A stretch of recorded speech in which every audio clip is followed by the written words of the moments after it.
उत्तराखंड आप देख रहे हैं और आपके साथ मैं हूं अंशिका पाठक। बुलेटिन की शुरुआत करेंगे रुद्रपुर की खबर के साथ। बीच सड़क में एक युवक ने तलवार से दूसरे युवक पर हमला कर दिया, जिसमें युवक घायल हो गया है। इतना ही नहीं, आपको बता दें कि अस्पताल में उसका इलाज भी चल रहा है। दरअसल रुद्रपुर के काशीपुर किच्छा हाईवे पर अचानक कुछ लोग बात कर रहे थे, तभी एक युवक हाईवे पार करता हुआ हाथ में तलवार लिए पहुंचा और तलवार से एक युवक पर हमला कर दिया। इस हमले में एक युवक घायल हो गया है और उसने भागकर अपनी जान बचाई। इसके साथ ही मौके पर खड़ी हुई एक बोलेरो कार भी तलवारबाज ने नुकसान पहुंचाया और उसके बाद हेलमेट से गाड़ी का उसका फ्रंट शीशा भी तोड़ दिया। बैकऑफ होकर बदमाश करीबन 2 से 3 मिनट तक खुलेआम बदमाशी करते हैं और उसके बाद मौके से चले जाते हैं। इस पूरे मामले में रुद्रपुर कोतवाली पुलिस अब जांच में जुटी है। सीसीटीवी फुटेज के आधार पर घटना में शामिल हमलावरों की शिनाख्त की जा रही है और रुद्रपुर पुलिस इस पूरे मामले में जांच की बात कर रही है। तो देखिए, एक युवक कैसे हाथ में हेलमेट लिए फोन पर बात करते हुए आगे बढ़ रहा है, तो दूसरा युवक यहां पर कहासुनी में लिप्त है। हालांकि जो दूसरा युवक है वो तलवार लेकर भी यहां पर आता है सड़क पार करने के बाद, लेकिन इस बदमाशी को लेकर कई सवाल उठ रहे हैं और इस पर जांच की बात की जा रही है। हरिद्वार में बारिश से उफान पर आई कोटा वाली नदी में यात्रियों से भरी बस फंस गई है। हरिद्वार बिजनौर जिले के बॉर्डर पर कोटा वाली नदी का जलस्तर अचानक से बढ़ जाने से नेपाल से देहरादून जा रही मैत्री बस सेवा की बस पानी में फंस गई है, जिससे यात्रियों में अफरा तफरी मच गई। सूचना मिलते ही मौके पर पहुंची श्यामपुर थाना पुलिस ने रस्सी के सहारे सभी यात्रियों को सही सलामत बाहर निकाल लिया है। ये तस्वीर आप देख रहे हैं, देखिए नदी उफान पर है और बस के फंसने की तस्वीर सामने आई है, जहां कई यात्री फंस गए, लेकिन धीरे धीरे कर उनका रेस्क्यू किया गया। नदी में बस फंस गई। एक तरफ लगातार बारिश हो रही है, दूसरी तरफ बरसाती नदी में अचानक से जलस्तर बढ़ने से बस फंस गई। पुलकित शुक्ला हमारे संवाददाता हमारे साथ जुड़ गए हरिद्वार से। पुलकित, बस में जितने भी यात्री सवार थे, क्या उन सबका सफल रेस्क्यू कर लिया गया है? जी बिल्कुल, देखिए श्यामपुर थाना पुलिस ने जो सभी 53 यात्री थे सभी का जो है सकुशल रेस्क्यू कर लिया है। आज से कुछ ही देर पहले की ये घटना है, क्योंकि कोटा वाली नदी पर जो पुल बना हुआ है वो पुल काफी समय से क्षतिग्रस्त है और भारी वाहन जो है वहां से नहीं गुजरते हैं। नीचे से जो नदी का जो रास्ता बना हुआ है वहां से सभी भारी वाहनों को गुजारा जाता है।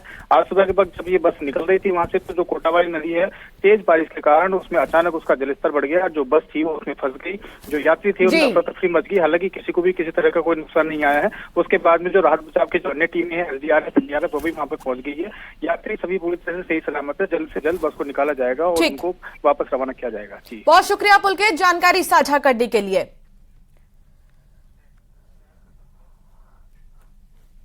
और अब बात करेंगे मौसम के मिजाज की। तो पहाड़ में आफत की बारिश के बीच एक बार फिर से तेज बारिश का अलर्ट है। मौसम विज्ञान केंद्र ने 8 जिलों में तेज बारिश का ऑरेंज अलर्ट जारी कर दिया है। देहरादून हो या उत्तरकाशी हो, अल्मोड़ा, नैनीताल, बागेश्वर, पिथौरागढ़ के साथ उत्तरकाशी और पौड़ी के कई इलाकों में तेज बारिश की संभावना जताई जा रही है। वहीं हरिद्वार के लिए बारिश का रेड अलर्ट जारी किया गया है। 17 तारीख तक प्रदेश में कई इलाकों में बारिश देखने को मिल सकते हैं। 17 तारीख यानी कि 17 सितंबर तक राज्य के कई जिलों में बारिश जारी है। बारिश से 100 से ज्यादा सड़कें राज्य में बंद हैं। थली सैंड मरचूला स्टेट हाईवे 20 जुलाई से बंद है। 18 जुलाई से कैंपटी चड़ौगी सड़क बंद है, जिससे कई क्षेत्रों का संपर्क कटा है और लोगों की मुश्किलें बढ़ी हैं।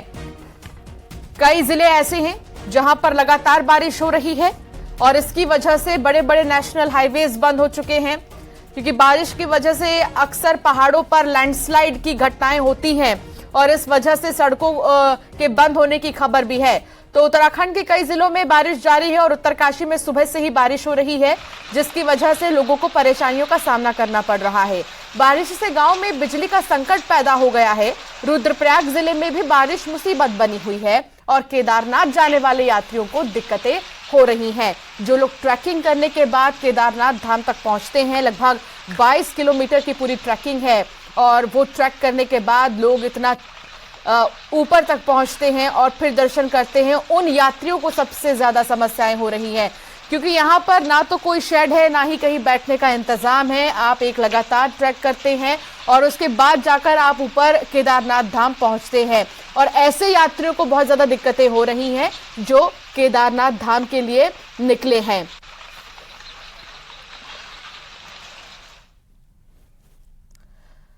उत्तराखंड में अभी भी बारिश मुसीबत बनकर बरस रही है। बेमौसम हो रही बारिश से सड़कों की हालत बेहद खराब हो गई है। हल्द्वानी में नैनीताल हाईवे से लेकर स्टेट हाईवे और गली मोहल्ले तक की छोटी सड़कें नालियों में तब्दील हो गई हैं। आप इन तस्वीरों को देख सकते हैं। मानसून की विदाई के बाद हो रही बारिश से सड़कों का ऐसा बुरा हाल है कि लोगों का पैदल चलना भी मुश्किल हो गया है। खुद अधिकारी भी ये मानते हैं कि सड़कों की हालत खराब है, लेकिन बारिश के चलते काम नहीं किया जा सका। ये देखिए, सड़क पर इतने ज्यादा गड्ढे हैं कि जो गाड़ियां हैं वो सही से नहीं चल पा रही हैं, और इन सड़कों पर बारिश के मौसम में जलजमाव की स्थिति हो जाती है और कई गाड़ियां इन्हीं गड्ढों में फंस जाती हैं। हालांकि प्रशासन का ये कहना है कि लगातार हो रही बारिश की वजह से सड़कों को बनाने का काम नहीं किया जा पा रहा है और समस्याएं हो रही हैं। कंस्ट्रक्शंस का काम नहीं कर पा रही है प्रशासन की टीम। और अब तिकोनिया चौराहे से लेके नीचे आप चले जाएं और गलती से अगर आप रेलवे बाजार की तरफ चले जाएं तो आपको पता लग जाएगा उत्तराखंड के विकास की और उत्तराखंड की रोडों की सड़कें क्या है। बड़े पैमाने पर चूंकि हमारी रोड मरम्मत की और पुनर्निर्माण की कार्रवाइयाँ पाइपलाइन में हैं, तो आपके संज्ञान में भी तथ्य है कि बरसात दिनों में यह काम करने से गुणवत्ता खराब हो जाती है, इसलिए बरसात के बाद उसमें काम किया जाए।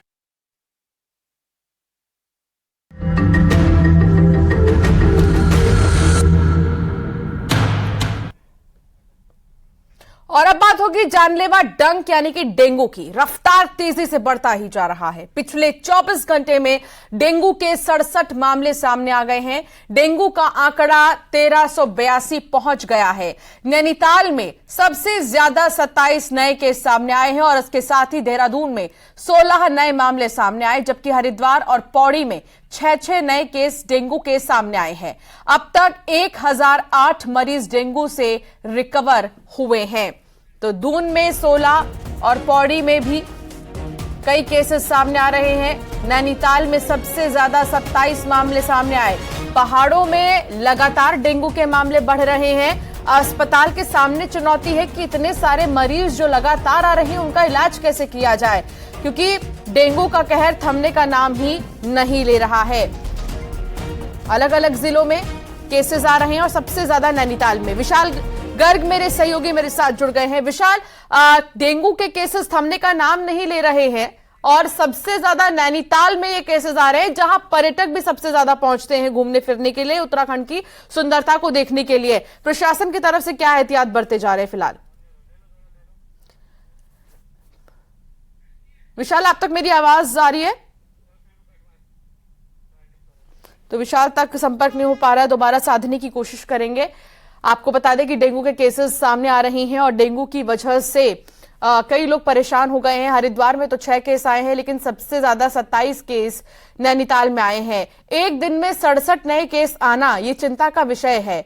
और डेंगू के केसेस इसीलिए भी सामने आ रहे हैं लगातार क्योंकि उत्तराखंड में कई जिले ऐसे हैं जहां पर बहुत बारिश हुई है। बीते कुछ दिनों में नॉन स्टॉप बारिश की वजह से जल जमाव की स्थिति हो जाती है, और जब लंबे समय से पानी एक जगह जमा रहता है तो वहां पर डेंगू की बीमारी पनपती है, और इसी वजह से कई लोग इसकी चपेट में आ रहे हैं। दून में 16 आए हैं तो नैनीताल में 27 केसेस सामने आए हैं। ऐसे ही अलग अलग राज्यों में केसेस सामने आ रहे हैं। अमूमन हम कह सकते हैं कि जो सबसे ज्यादा पहाड़ी इलाके हैं वहां पर केसेस देखने को मिलते हैं, और प्रशासन की तरफ से कोशिश यही की जा रही है कि फॉगिंग के जरिए किसी तरह इस चीज को खत्म किया जा सके। जो डेंगू के मच्छर हैं वो खत्म हो सके जड़ से। लेकिन बहुत से ऐसे इलाके हैं जहां पर समय पर फॉगिंग नहीं हो पाती है या किसी कारणवश फॉगिंग करने वाले वाहन नहीं पहुंच पाते हैं, इसीलिए केसेस भी लगातार सामने आ रहे हैं। देश भर के पर्यटक नैनीताल साफ हवा और स्वस्थ होने आते हैं, लेकिन नैनीताल के बीचों बीच का कूड़ा बीमार कर रहा है। हाईकोर्ट के पास मेट्रोपोल में कूड़ा को डंप किया जा रहा है, जिसके बाद उसको हल्द्वानी भेजा जा रहा है। मेट्रोपोल पार्किंग में बदबू फैल रही है तो बीमारी का खतरा भी बना है। मच्छर और कीड़े पैदा हो रही हैं, जिससे नैनीताल शहर में बीमारियां फैलने का खतरा है। वहीं नगर पालिका को महीने भर पहले इसको हटाने के निर्देश दिए थे, लेकिन अब तक यहां से कूड़ा नहीं हटाया जा सका है। हल्द्वानी के पास काठ गोदाम से एक बेहद डरावना वीडियो आया है सामने।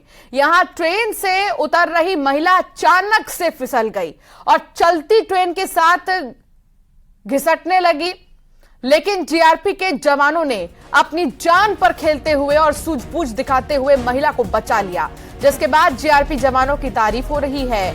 आप ये तस्वीर देख रहे हैं, शिवपुरी निवासी आनंदी देवी है इनका नाम। अपने परिवार वालों को छोड़ने स्टेशन तक आई थी और इस दौरान ट्रेन से छोड़ने के बाद सुबह 11:15 बजे वापस उतरने लगी और इसी दौरान ट्रेन चल गई और आनंदी देवी का पैर फिसल गया। अब महिला हवा में लटक गई और प्लेटफॉर्म से घिसटने लगी। इस दौरान जीआरपी के जवान अनिल कुमार ने तुरंत अपनी जान की परवाह किए बगैर महिला को बाहर खींच लिया और आनंदी देवी की जान बचा ली। तो यहां जो जीआरपी के जवान हैं उनकी सतर्कता दिखाई दी है। इसके अलावा तारीफ हो रही है वहां पे मौजूद जवानों की। अनिल कुमार ने तुरंत जान बचा ली। चलिए खबरों में आगे बढ़ेंगे। देहरादून में चक्राता में 1000 से ज्यादा पेड़ काटे गए, लेकिन 17 नामजद आरोपियों में से सिर्फ एक ही गिरफ्तार किया जा सका है। वन विभाग का हाल यह था कि गिरफ्तारी होते ही तुरंत जमानत भी मिल गई। तो क्या है इसके अंदर की कहानी, आपको इस रिपोर्ट के जरिए दिखाते हैं।